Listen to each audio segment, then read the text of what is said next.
You know, it started like this because it was just a normal power on stall. He's like, okay, you're doing a stall. What's the pro?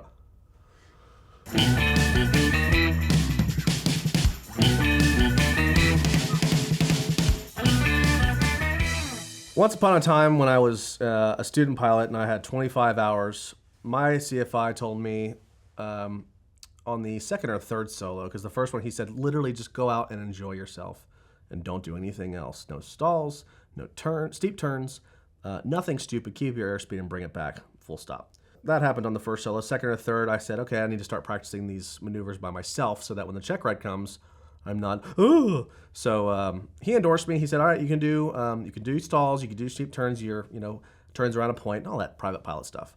So I went up, and it was morning in Florida, and I go up, I do my little clearing turns, and I start with some stalls, and I think I started with power off stalls. So I did my power off stalls. I'm like, okay, cool, I feel comfortable with this. Not a lot of rudder required. Then I did my power on stalls.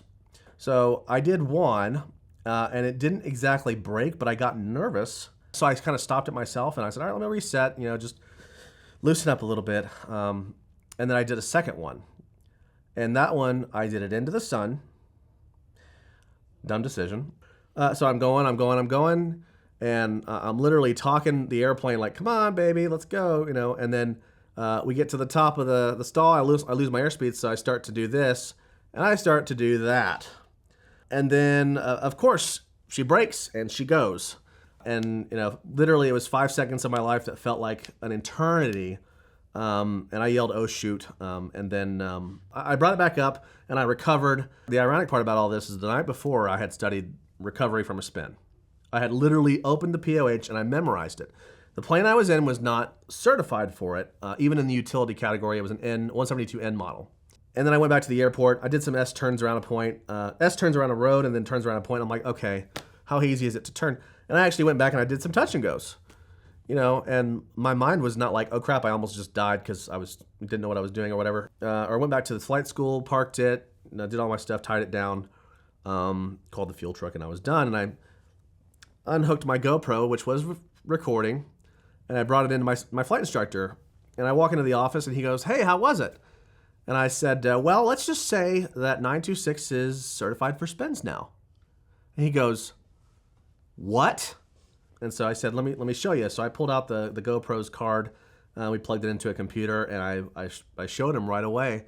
And his face was just like, it started like this because it was just a normal power on stall. He's like, okay, you're doing a stall. What's the pro? He does that, and he goes, okay, what did you learn? What did you do wrong? And I said, not enough right rudder, too much aileron. And he goes, okay, well, if you ever want to go do spins, he was stuttering. He's like, if you ever want to go do that in the other airplane, which was certified for it or whatever utility category, he's like, we'll go up and we'll do them one day, go a little bit higher, go a little bit farther into it, and get that freak outness past you. But I think you're pretty much past it now. I said, yes, I am.